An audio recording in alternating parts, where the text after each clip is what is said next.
Bismillahirrahmanirrahim. Assalamualaikum warahmatullahi wabarakatuh.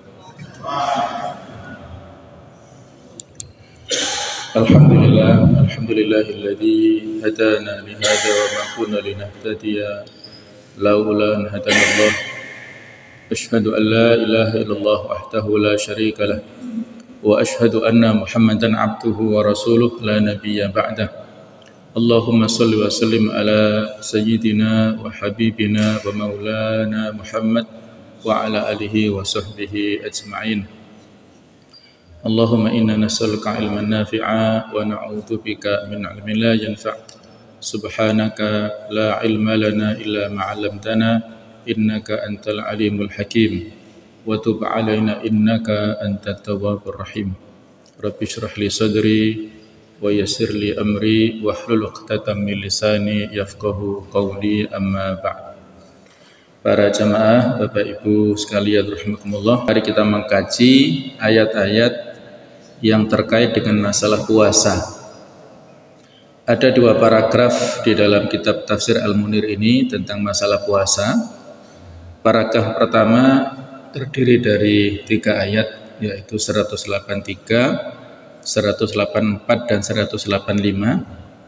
Sementara ayat yang atau paragraf kedua adalah 186 dan 187, insyaallah akan kita sampaikan dalam beberapa sesi pertemuan. Untuk paragraf pertama diberikan judul oleh Syekh Wahbah Suhaili tentang kewajiban puasa, yaitu terdiri dari 3 ayat. A'udzubillahi minasyaitonirrajim. Bismillahirrahmanirrahim.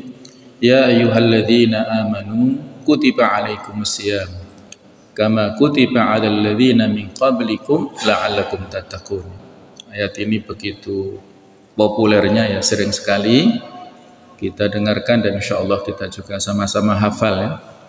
Dan nanti pada saat masuk bulan Ramadan, ya, hampir setiap mubalik, setiap penceramah juga menyampaikan tentang ayat ini.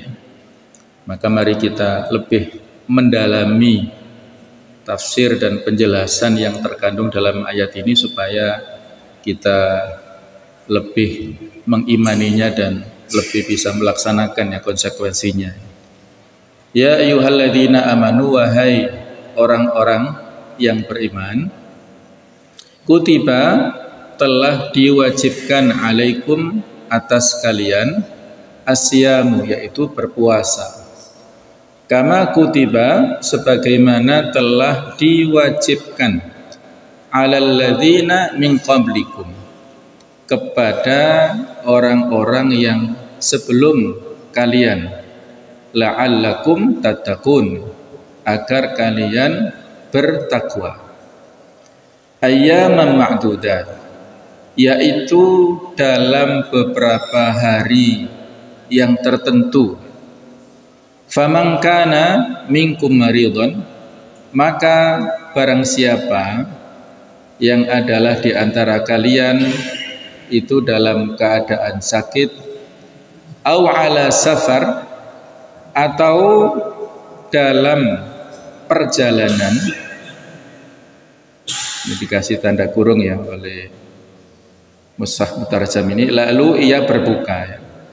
Konsekuensinya adalah fa'iddatum min ayyamin ukhar, maka wajiblah baginya berpuasa sebanyak hari yang ditinggalkan itu pada hari-hari lainnya yang ada di luar bulan Ramadan.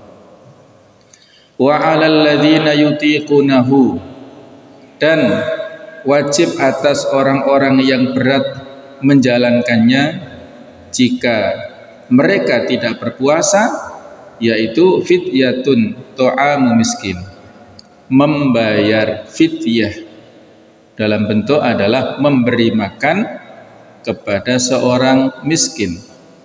Faman tatawwa'a khairan fahuwa khairul lah, barang siapa yang dengan kerelaan hati mengerjakan kebajikan, maka itulah yang lebih baik baginya.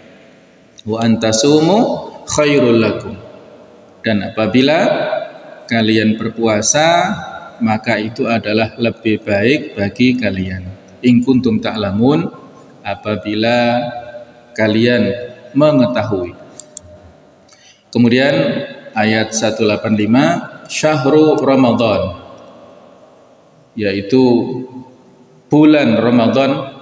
Beberapa hari yang ditentukan itu adalah berada di bulan Ramadan, alladzi unzila fihil Qur'an, yang diturunkan di dalamnya Al-Qur'anul Karim. Yang dimaksud adalah permulaan Al-Qur'an. Hudal linnas, sebagai petunjuk bagi manusia.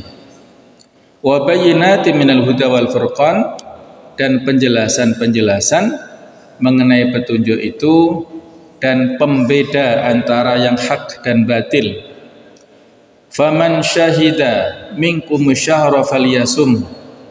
Karena itu, barang siapa di antara kamu, di antara kalian hadir menetap di sebuah negeri tempat tinggalnya di bulan itu, maka hendaklah ia berpuasa pada bulan itu.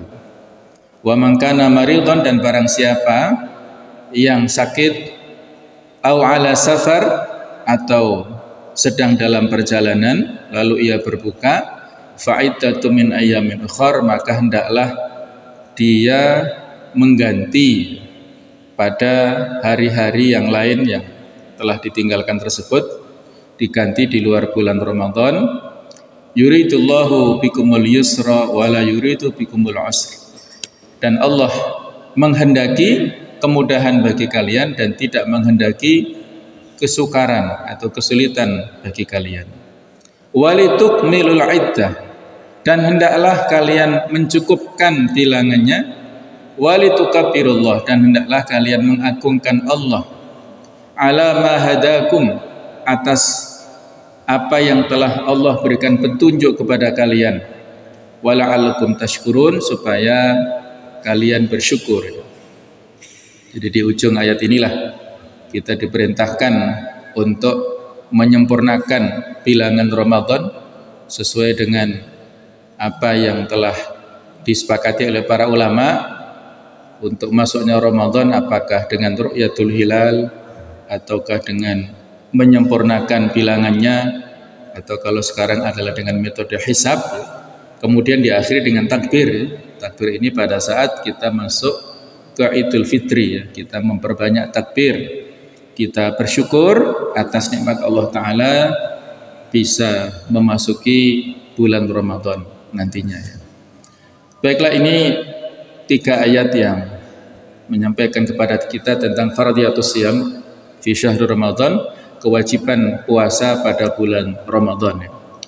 Yang kalau kita lihat dalam sejarah, pada saat diwajibkannya puasa ini di periode Madinah, pada saat di periode Mekah masih belum, kemudian baru setelah Nabi SAW berhijrah ke Madinah, dan itu pun bukan terjadi pada tahun pertama.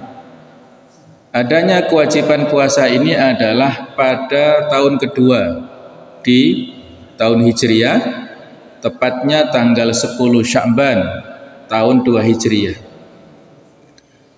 Dan pada saat itu pula di bulan Ramadan terjadi perang Badar. Jadi sebuah peristiwa peperangan pertama dalam Islam dan juga puasa pertama yang diwajibkan pada periode Madinah. Baiklah, berikutnya, jadi kata-kata kama kutiba itu adalah huruf kaf ini menempati kedudukan nasab. Nasab itu susah untuk kita jelaskan, ya. Jadi dalam bahasa Arab itu ada i'rab, ya. I'rab adalah merupakan inti daripada pelajaran tata bahasa Arab, yaitu di bidang nahwu, ya. Dan setiap kata yang ada di dalam kalimat pasti memiliki kedudukannya. Kalau untuk posisinya, ya, itu ada, kalau isim itu ada yang dinasabkan, dirofakkan, ada dijarkan, ya. Kalau fi'il ada yang dirofakkan, ada yang dinasabkan, ada yang dijazmkan, ya. Itulah posisi masing-masing di setiap kalimat, ya. Nah, kata huruf kaf ini adalah menempati kedudukan nasab karena ia menjadi sifat bagi isim masdar yang dihapus kalau ditampakkan, diperkirakan itu adalah bunyinya adalah kutiba alaikumusiyam kitabatan kama kutiba dan seterusnya. Jadi kata-kata kitabatan itu adalah merupakan kata benda atau isim masdar dari kata-kata kutiba ini yang tidak disebutkan, ya, tidak ditampakkan dalam ayat ini. Yang ini memiliki maksud sedemikian. Telah diwajibkan kepada kalian puasa dalam bentuk suatu kewajiban, ya. Kitabatan itu maknanya adalah faradhan atau wujuban dalam bentuk kewajiban, kama kutiba sebagaimana telah diwajibkan dan seterusnya. Dan kata ma adalah masdariyah, yaitu isim, maksudnya adalah ma yang memiliki masdariyah, menempati seperti masdar tadi, sehingga ia bermakna mithla kitabatihi, seperti permisalan adalah kitabatihi, yaitu kewajibannya.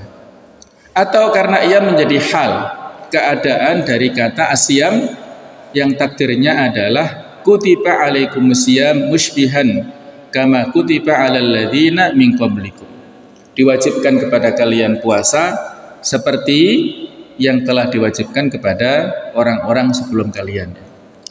Ya, memang agak rumit, ya, apabila kita belum pernah mempelajarinya, tapi ya sekedar untuk mengetahuinya dalam pendekatan bahasa, ya. Karena untuk mempelajari ayat-ayat Al-Qur'an, ya, dari sisi tafsirnya yang dominan adalah dari sisi pendekatan bahasanya. Karena Al-Qur'an ini berbahasa Arab. Inna anzalnahu Qur'anan Arabiyyah la'allakum ta'qilun. Al-Qur'an ini diturunkan dengan berbahasa Arab supaya kalian memikirkannya, supaya kita bisa memahaminya. Kemudian kata-kata ayyama ma'dudat berkedudukan mansub dengan mentakdirkan suatu fiil. Takdirnya adalah sumu ayyama ma'dudat. Jadi berpuasalah kalian. Kata-kata sumu, kata perintah di dalam ayat ini tidak ditampakkan, tapi disembunyikan, ya. Kalau kita tampakkan seperti ini, berpuasalah kalian pada bilangan hari-hari yang tertentu. Kata sumu dihapus karena ia sudah dapat dipahami dari ungkapan kutiba alaikumusiyam ini. Sehingga untuk meringkas ayat ini tidak disebutkan kata kerjanya, ya. Sudah mengandung makna implisit di dalam ayat ini. Sedangkan ungkapan ayyama ma'dudat ini tidak bisa dinasabkan oleh kata asyam karena adanya pemisah asing antara ia dan silahnya, yaitu ungkapan kama kutiba. Kurang lebih itulah, ya, tentang makna-makna lughawiyah di dalam ayat ini. Kemudian berikutnya wa antasumu, dan apabila kalian berpuasa, itu adalah menjadi mubtada, pokok kalimat, sedangkan predikatnya, khobarnya adalah khairul lakum, lebih baik bagi kalian. Jadi kalau ditampakkan wa antasumu itu adalah bentukan semacam masdar muawwal, ya, dari huruf an dan fi'il mudhari', maka bisa kita rubah menjadi masdar yang asli adalah saumukum, puasa kalian itu adalah khairul lakum, lebih baik daripada kalian, ya, untuk kalian maksudnya. Fa'iddatu min ayyamin ukhar ini berkedudukan marfu' sebagai mubtada, yaitu pokok kalimat lagi disambung dengan kalimat yang lainnya, sedangkan khobarnya, predikatnya itu muqaddar, diperkira-kirakan, disembunyikan, yang kalau ditampakkan itu berbunyi fa'alaihi iddatum min ayyamin ukhar. Jadi kata-kata fa'alaihi, maka wajib atasnya itu disembunyikan, tidak ditampakkan. Sedangkan ungkapan min ayyamin itu berkedudukan marfu' sebagai sifat bagi kata fa'iddatun. Sementara kata ukhar itu adalah bentuk jamak atau bentuk plural dari kata ukhra. Kalau satu adalah ukhra, kalau banyak adalah ukhar. Yang berwazan fu'la yang merupakan isim fadil, dan kata ukhar ini menjadi sifat daripada ayam. Ayam adalah hari-hari.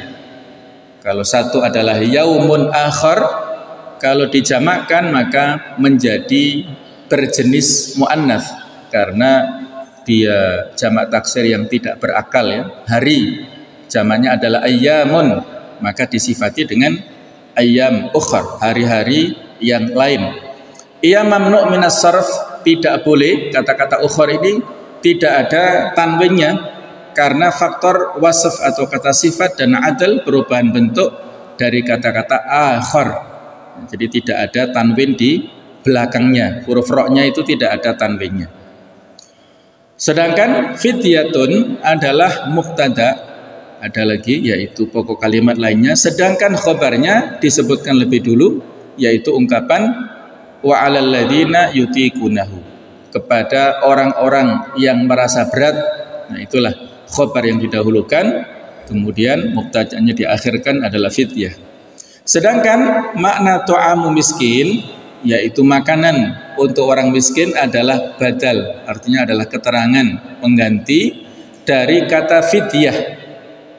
Sementara kata miskin tidak disebutkan dalam bentuk jamak, dalam bentuk plural ya. Kalau jamak kan masakin, kalau miskin satu saja, karena pada masa permulaan Islam dulu yang wajib adalah memberi makan kepada seorang miskin saja pada awalnya. Kemudian hal itu dinasakh atau dihapus dengan firman Allah di ayat 185-nya, faman syahida minkum syahra falyasumhu. Kemudian kata ta'am yang artinya adalah makanan di sini bermakna it'am, yaitu memberi makanan. Sama seperti kata ato, pemberian, yang bermakna adalah i'ta, memberi sesuatu. Dan makna syahrul Ramadan adalah mubtada, sedang khobarnya adalah alladzi unzila fihil Qur'an. Dan kata hudan adalah hal dari Al-Quran yang takdirnya adalah begini, yaitu hadiyan linnas, sebagai petunjuk bagi manusia, wa bayyinat itu disambungkan, diatofkan kepada hudan ya. Dan kata-kata asy-syahr berkedudukan atau dinasabkan ini sebagai dzarf, sebagai keterangan kondisi. Takdirnya adalah faman syahida minkumus syahra fil misr, barang siapa yang menyaksikan di antara kalian yang hadir di bulan tersebut di fil misr adalah fil Madinah, pada kota, artinya dia tidak dalam kondisi bepergian ya. Karena musafir pun menyaksikan bulan tapi puasa tidak wajib atasnya dalam bulan itu ya. Ada pengecualian dalam hukumnya ya untuk orang yang sakit dalam keadaan dan dia juga dalam kondisi yang lainnya, musafir misalnya, maka di sini ada dispensasi, tidak berpuasa. Walitukmilul iddah itu diatofkan atau disambungkan kepada kata yang dihapus, takdirnya adalah liyashala alaikum walitukmilul iddata. Jadi orang yang dalam kondisi sakit dan dalam kondisi bepergian itu boleh untuk tidak berpuasa, gunanya ini liyashala alaikum, supaya memudahkan atas kalian, tidak memberatkan. Nah, ya kutiba itu artinya adalah diwajibkan, sama dengan furido ya, sama dengan dituliskan atau ditetapkan. Sementara asyam dalam bahasa Arab, siam artinya menahan diri dari sesuatu dan meninggalkannya.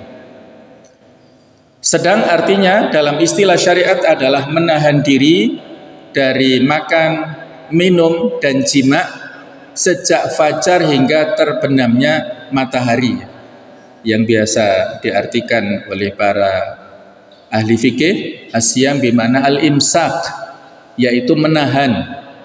Kalau biasanya kita pakai istilah imsak itu adalah kurang lebih 10 menit ya sebelum subuh, itu hanya ada di kita Pak, hanya ada di Indonesia ya, supaya kita bersiap-siap untuk berhenti ya dari makan minum ya. Sebenarnya masih boleh, tapi supaya kita berhenti, tidak kelewatan hingga masuk subuh, maka ada waktu ya untuk persiapan yang disebut dengan imsak itu.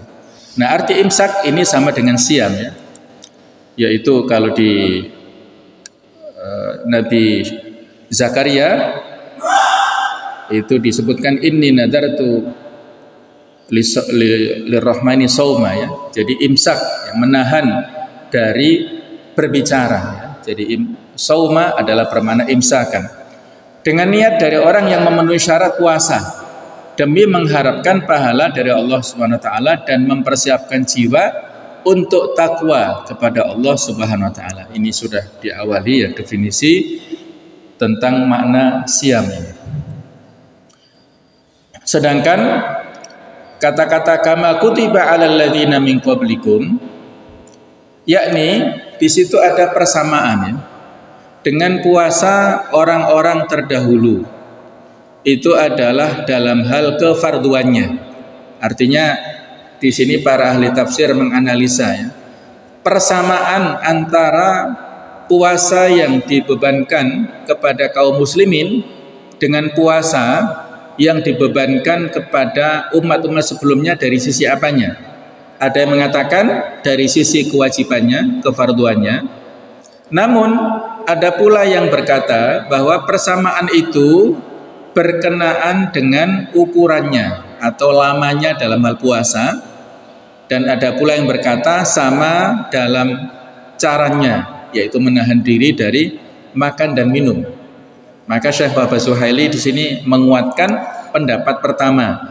Ini lebih kuat sebab untuk memenuhi ayat ini cukup dengan mengetahui bahwa Allah telah mewajibkan suatu puasa atas orang-orang sebelum kita, dan hal ini diakui para penganut semua agama.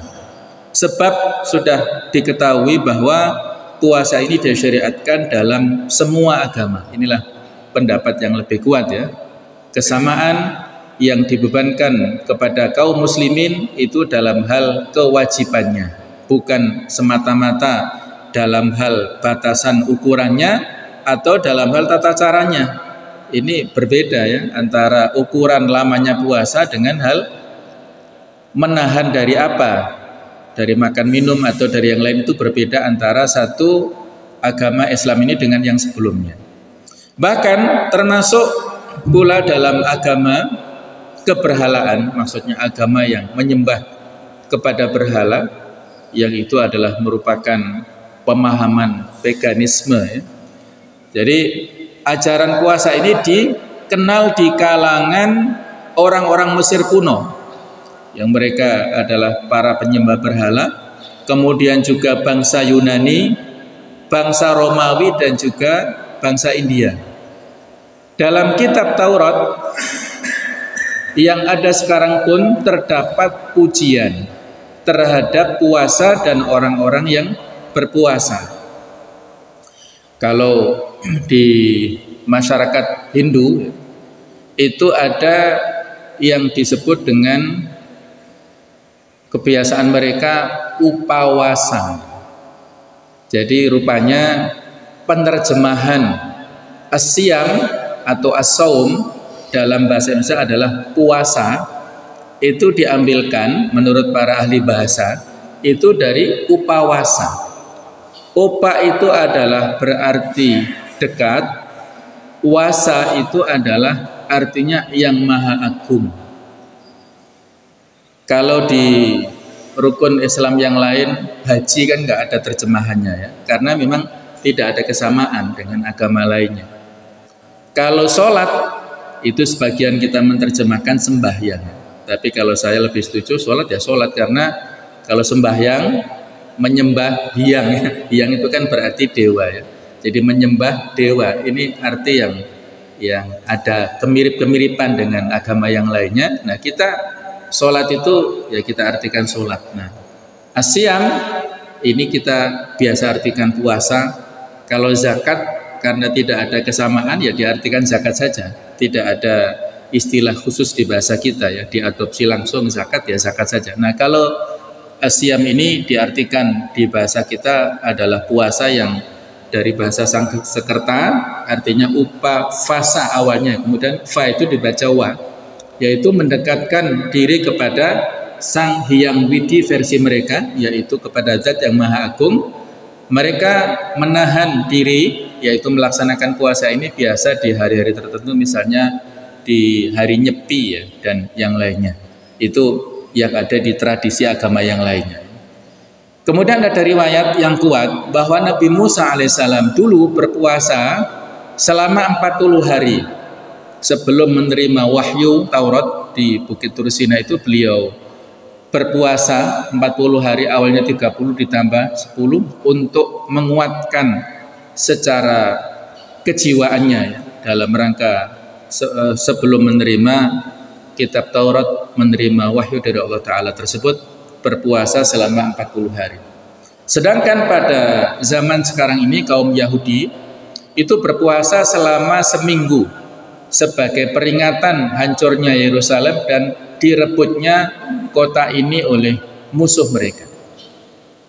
Kalau umatnya Nabi Isa pada saat dulu ya, orang-orang Nasrani dulu itu di dalam akhir-akhir Al-Maidah ya, itu ada kisah tentang permintaan para hawariyin ya, para pengikut atau loyalis daripada Nabi Isa, disebut hawariyin, minta supaya diturunkan ma'idatan minas sama. Jadi minta diturunkan hidangan dari langit. Itu adalah mereka menginginkan semacam reward atau imbalan setelah mereka berpuasa selama 30 hari saat itu. Jadi Nabi Isa memerintahkan ya kepada para pengikutnya, para kaumnya untuk berpuasa selama 30 hari dan mereka sudah melaksanakannya. Nah, sebagai bentuk imbalan dari kewajiban yang sudah mereka laksanakan, puasa selama 30 hari itulah mereka minta diturunkan ma'idatan minas sama, yaitu hidangan dari langit. Takunu lana ita li awwalina wa akhirina, yang kata Nabi Isa permintaannya adalah sebagai bentuk Id adalah semacam perayaan ya. Jadi setelah mereka puasa 30 hari, mereka ingin bersenang-senang ya, bukan dengan yang lainnya, tapi mereka ingin ada langsung diturunkan dari langit sebagai bentuk Allah Ta'ala meridhoi apa yang sudah mereka lakukan puasanya. Allah mengabulkan, tapi pada akhirnya Allah memberikan ancaman ya, kalau setelah diturunkan Ma'idatan minas sama ini mereka masih kufur, maka Allah akan memberikan siksaan kepada mereka yang tidak pernah ditemukan siksaannya lebih dahsyat pada umat-umat sebelumnya. Jadi ada perbedaan di antara para ahli tafsir karena tidak disebutkan ayat-ayatnya di akhir Al-Maidah itu bagaimana teknis turunnya, tapi para ahli tafsir mengatakan turunnya, akhirnya turun. Hidangan tersebut hidangan yang sangat lezat diturunkan dari langit sebagai kesenangan bagi mereka, dan mereka bersenang-senang atau menikmati hidangan tersebut yang sangat lezat. Ada madu, ada daging, ada ikan dan lain-lain. Yang itu ada beberapa versi diturunkan, ada yang mengatakan setiap harinya, kemudian jeda lagi, satu hari turun, satu hari tidak, dan akhirnya hanya diturunkan kepada orang-orang miskin saja ya. Dan keistimewaannya ketika hidangan ini turun, awalnya mereka disuruh untuk memakan tapi tidak mau ya. Supaya ini mereka agak khawatir jangan-jangan hidangan ini sebagai adab, nanti kalau makan mati misalnya. Mereka ada unsur kecurigaan. Akhirnya Nabi Isa disuruh makan dulu dan orang-orang miskin disuruh makan dulu, dan ternyata ketika makan hidangan ini menjadi obat bagi mereka ya, yang miskin atau yang sakit menjadi sembuh, yang sakit apapun ya itu bisa sembuh karena makanan ini. Nah, akhirnya orang-orang Hawariyin ini menyesal ya mengapa mereka tidak makan dulu, karena khasiat setelah dimakan orang-orang miskin ini, kemudian dimakan oleh para Hawari ini tidak sehebat khasiat yang awal-awal hidangannya tersebut. Dan pada akhirnya hanya turun kepada orang-orang miskin saja. Pada periode berikutnya mereka menjadi iri, menjadi hasad, dan akhirnya dihentikanlah hidangan tersebut. Ini beberapa versi periwayatan ya dari para ahli tafsir. Allahu a'lam bagaimana sejauh mana kebenarannya ya, nanti pada saatnya kita akan sampai tentang tafsir di Al-Maidah tersebut ya. Berikutnya ya, mereka pun berpuasa 1 hari di bulan Agustus, yaitu ini masih kisah tentang orang-orang Yahudi tadi ya, yaitu mereka berpuasa 1 hari di bulan Agustus. Demikian pula Injil-Injil yang ada sekarang memuji puasa dan menganggapnya sebagai ibadah, sama seperti larangan riya dan menampakkan kesedihan pada saat itu. Puasa di kalangan kaum Nasrani yang paling terkenal dan sudah berlaku sejak dahulu kala adalah puasa besar yang dilaksanakan sebelum hari Paskah. Dan puasa hari tersebut dulu dijalani oleh Nabi Musa, kemudian juga oleh Nabi Isa dan kaum Hawariyin, para sahabat setianya Nabi Isa. Kemudian para pemimpin gereja menetapkan macam-macam puasa yang lainnya. Ada inovasi-inovasi yang disampaikan oleh para pimpinan agama mereka. Jadi intinya di sini ingin menjelaskan bahwasanya puasa itu bukan hanya tradisi di kalangan kita saja, tapi juga di agama-agama yang lainnya. Kemudian kata-kata la'allakum tattaqun itu agar kalian menghindari kemaksiatan. Sebab puasa ini mematahkan syahwat yang merupakan titik awal terjadinya maksiat. Di orang melakukan maksiat ini dominannya adalah karena keinginan hawa nafsu manusia ini. Maka kita diperintahkan untuk melakukan puasa. Dengan puasa itulah akan bisa mendatangkan rasa takwa, menjadikan kita hati-hati, menjadikan kita waspada, menjadikan kita takut kepada Allah Ta'ala, mengekang hawa nafsu kita, mencegah pesta pora.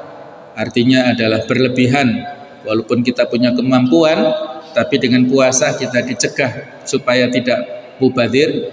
Kemudian juga mencegah kesombongan dan perbuatan-perbuatan keji, serta kita menganggap kecil kenikmatan-kenikmatan dunia. Artinya tidak mengagung-agungkan secara berlebihan ya.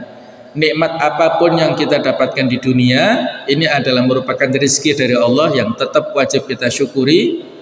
Maka dalam hal ini jangan kita berobsesi paling akhir, tujuan akhir kita hanya dunia. Inilah tujuan target daripada puasa, untuk mengantarkan kita kepada menjadi pribadi-pribadi yang bertakwa. Jadi ada benteng ya, sebagaimana dalam hadis dikatakan, ya ma'syarasy syabab, wahai para pemuda, man istata'a minkumul ba'ata falyatazawwaj, barang siapa di antara kalian yang mampu untuk menikah, hendaklah dia menikah. Wa man lam yastati' fa alaihi bisawm, kalau yang tidak mampu hendaknya berpuasa. Fa inna lahu alaihi wija, karena puasa ini bisa menjadikan benteng.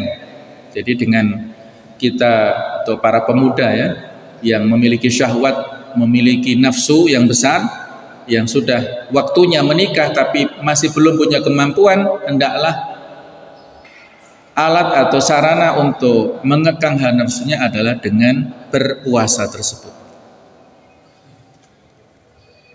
Berikutnya adalah kata-kata ayyam ma'dudat. Yang diwajibkan puasanya di sini hanyalah bulan Ramadan. Dan dengan demikian yang dimaksud hari-hari di sini adalah bulan Ramadan. Ini adalah pendapat dari Ibnu Abi Layla dan jumhur ahli hadis.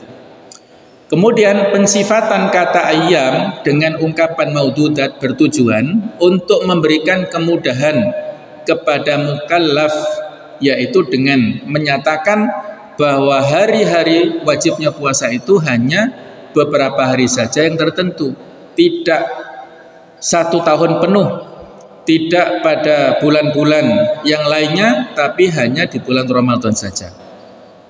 Kalau puasa wajib yang lain itu adalah puasa nazar ya, yang memang kita mewajibkan diri kita untuk berpuasa karena ada hajat keperluan tertentu ya, maka mewajibkan dirinya untuk berpuasa ya. Seperti yang dulu pernah terjadi pada keluarga Ali bin Abi Thalib ya.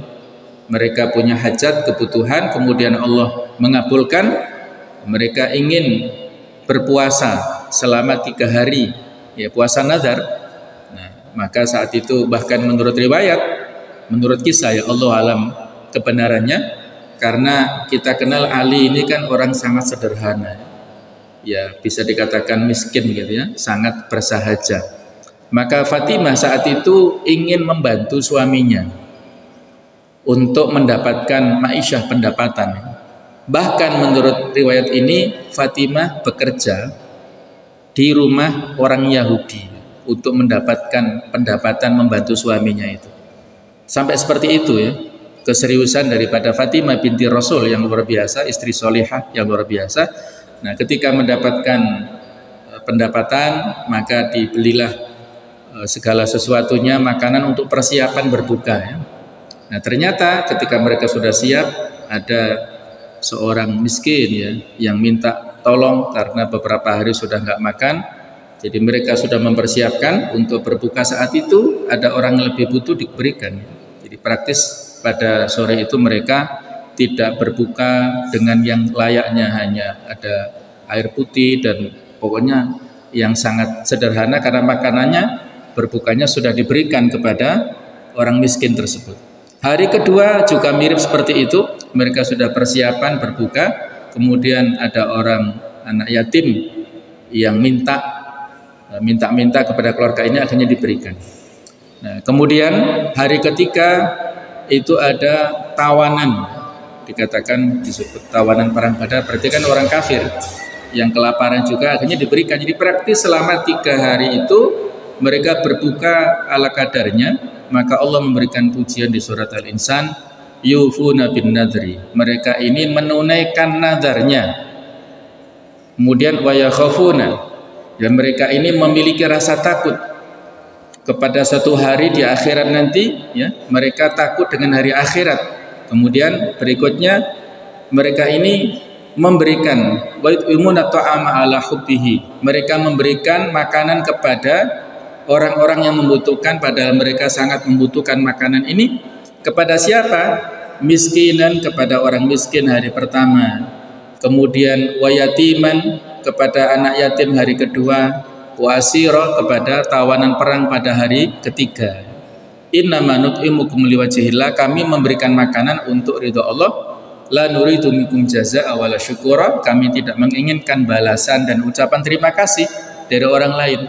Jadi sampai turun pujian dari langit ya. Mereka ini berinfak, bersedekah, memberikan iftar atau memberikan makanan buka puasanya kepada yang lebih membutuhkan, walaupun mereka dalam kondisi yang apa adanya. Jadi infak sedekah ini bukan menunggu saat-saat longgar saja, tapi juga dalam kondisi yang sempit itu juga kita berusaha sebagaimana keluarga Ali bin Abi Thalib ini. Nah, itulah ya tentang puasa nazar yang diharuskan kita untuk menunaikannya. Berikutnya adalah yutikunahu. Kata-kata yutikunahu itu adalah orang-orang yang sanggup menjalani puasa dengan susah payah. Mereka bisa puasa tapi berat. Makna ini diperkuat dengan qiraat bacaan lainnya, yaitu yang membaca kata ini dengan kata-kata yutawwakunahu atau yatawwakunahu.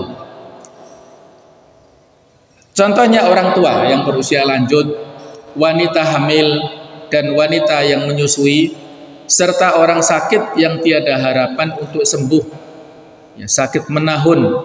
Maka di sini ada dispensasi ya, untuk membayar fidyah. Fidyatun adalah fidyah, pemberian makanan kepada seorang miskin untuk setiap hari puasa yang ditinggalkannya. Makanan yang diberikan adalah dari jenis pertengahan yang diberikannya kepada keluarganya. Dia memakan untuk dirinya dan keluarganya sejenis apa itu yang biasa dia makan, diinfakkan atau dialokasikan fidyah kepada orang lain. Makanan itu diberikan kepada orang miskin satu kali. Satu hari tidak puasa, maka satu kali diberikan kepada orang miskin sebanyak 1 mud, yang kalau dikuruskan dalam timbangan kita adalah kurang lebih 675 gram dari jenis makanan pokok yang umum di negeri yang bersangkutan. Kalau kita biasa beras, ya berarti 675 gram itu adalah dari beras. Kalau ada di negeri lain gandum misalnya, ya sesuai dengan makanan pokoknya. Jadi ini pada awalnya fidyah dalam bentuk makanan pokok kita berikan kepada orang miskin. Apakah bisa dikiaskan, dianalogkan, diperluas dalam bentuk yang lainnya? Nah, ini ada khilafiyah, ya, perbedaan di antara ulama, sama dengan perbedaan pendapat dalam hal mengalokasikan zakat fitrah. Apakah harus berupa makanan pokok ataukah bisa diuangkan, ya, dinominalkan dalam bentuk uang? Nah, ini ada perbedaan pendapat. Kalau dari mazhab Syafi'i saklek apa adanya. Kalau mazhab yang lebih longgar adalah mazhab Hanafi, ini bisa di dalam bentuk uang, dalam bentuk nominal, karena manfaatnya dirasa lebih maksimal dirasakan oleh orang-orang yang membutuhkannya. Kalau beras dia sudah dapat dari mana-mana misalnya, sementara kalau dia uang bisa untuk pakaian, bisa untuk yang lain-lainnya. Nah, itu nanti ada pembahasan khusus, ya, di bidang fikihnya. Ini kita masih dalam pendekatan bahasa. Faman tataw'a khairan, barang siapa yang dengan kerelaan hati mengerjakan kebajikan, yaitu dengan memberi lebih banyak dari ukuran yang disebutkan dalam fidyah. Maksudnya kalau tadi kan 675 kemudian kita bulatkan menjadi 7 gram atau bahkan menjadi 1 kilo. Nah, itu lebih baik, ya, dengan memberi lebih banyak dari ukuran yang disebutkan dalam fidyah. Kemudian fahuwa, yakni pemberian yang lebih secara sukarela tersebut lebih baik baginya. Namun berpuasa lebih baik daripada tidak berpuasa dan membayar fidyah. Wa antasumu khairul lakum in kuntum ta'lamun, jika kalian tahu bahwa itu lebih baik bagi kalian, laksanakanlah pada hari-hari tersebut. Jadi kalau sakit berarti ya dihitung, ya, sakit menurut rekomendasi dokter, yang apabila kita berpuasa membuat sakit kita lebih parah baru berbuka.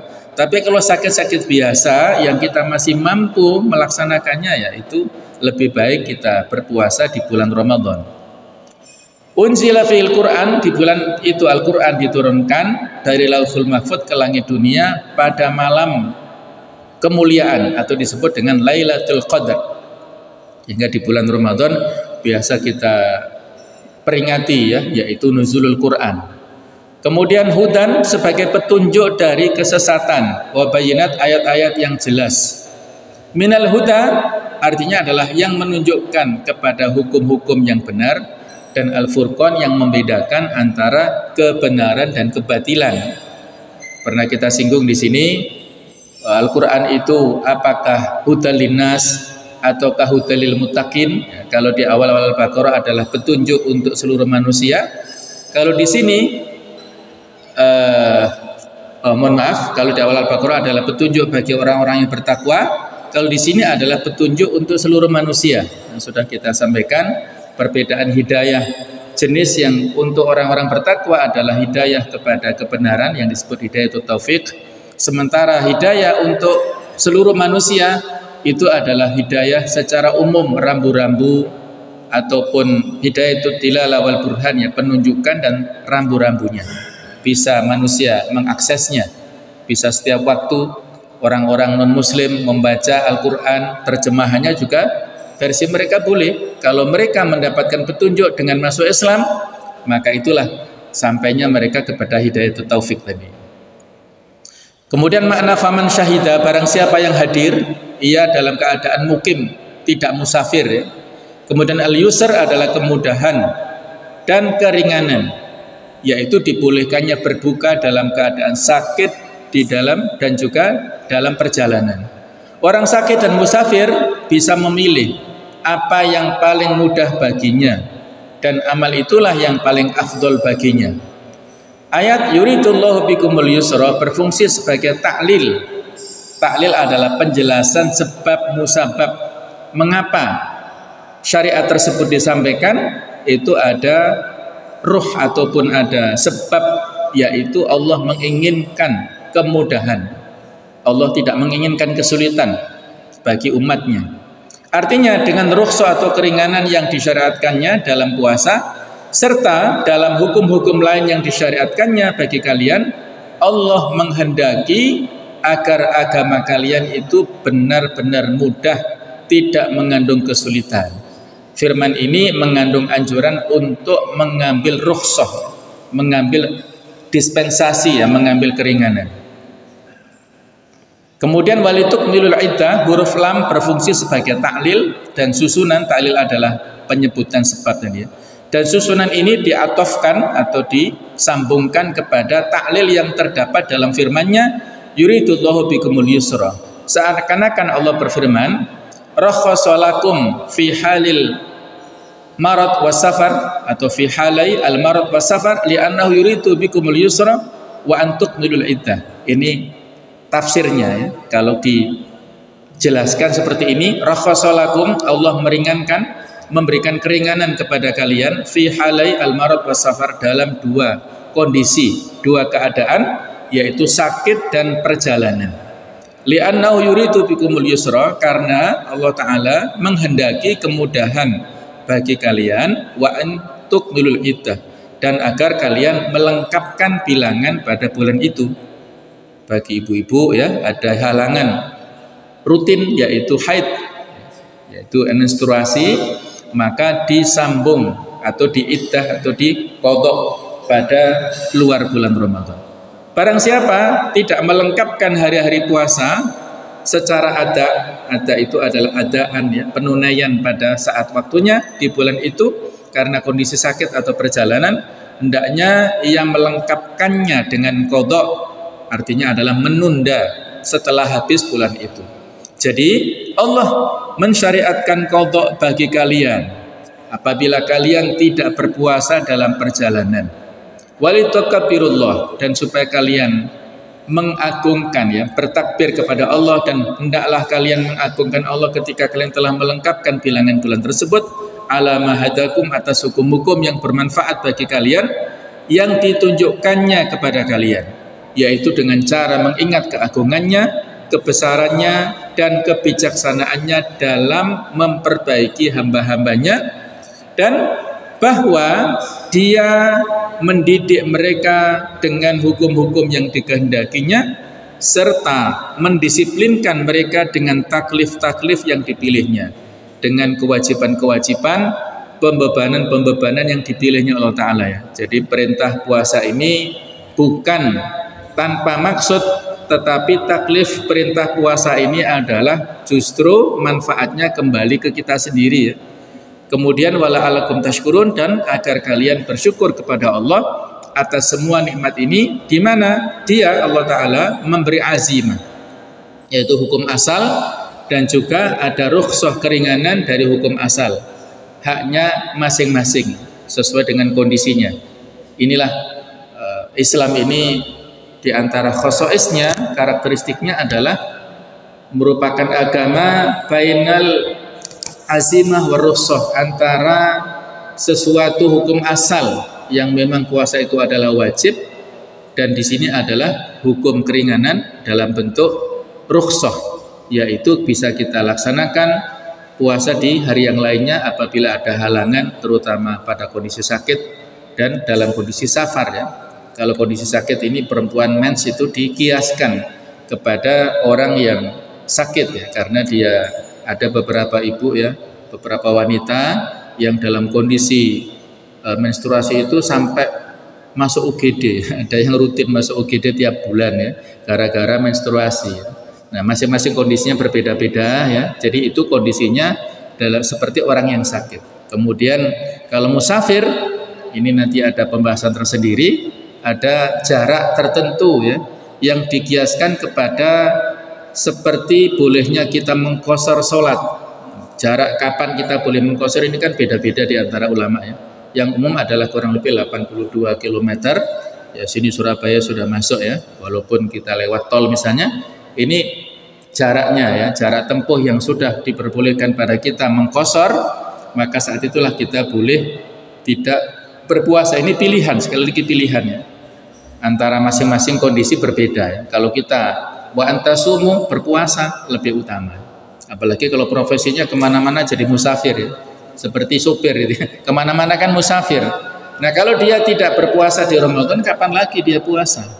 Kalau dia bisa berusaha dengan serius, walaupun agak-agak ini sedikit, tapi dia bisa puasa sambil nyupir lebih utama daripada dia mengganti dengan fidyah saja. Karena sopirnya menahun ya, tidak bisa nanti di Ramadan nyupir, di luar Ramadan juga nyupir. Kalau memang tidak mampu ya berarti membayar fidyah seperti orang yang sakit menahun tadi. Tapi kalau dia berusaha mampu, itu lebih utama berpuasa di bulan Ramadan ini. Yang terakhir ini sababun nuzul ya, kita tambahkan di ayat 184. Ibnu Sa'ad dalam Tabaqatnya meriwayatkan dari Mujahid, ia berkata, yaitu ayat yang artinya dan wajib bagi orang-orang yang berat untuk menjalankan puasa jika mereka tidak berpuasa memfidyah, itu adalah memberi makan seorang miskin. Ini turun berkenaan dengan mantan atau bekas majikanku atau majikan beliau, yaitu Qais ibnu Sa'id. Beliau maka ia pun tidak berpuasa lalu memberi makan seorang miskin untuk setiap hari yang ditinggalkannya. Nah itulah sababun nuzul dari ayat 184. Insyaallah akan kita sambung ya pada kesempatan yang berikutnya. Mudah-mudahan ada umur panjang, kita diberikan kesehatan selalu.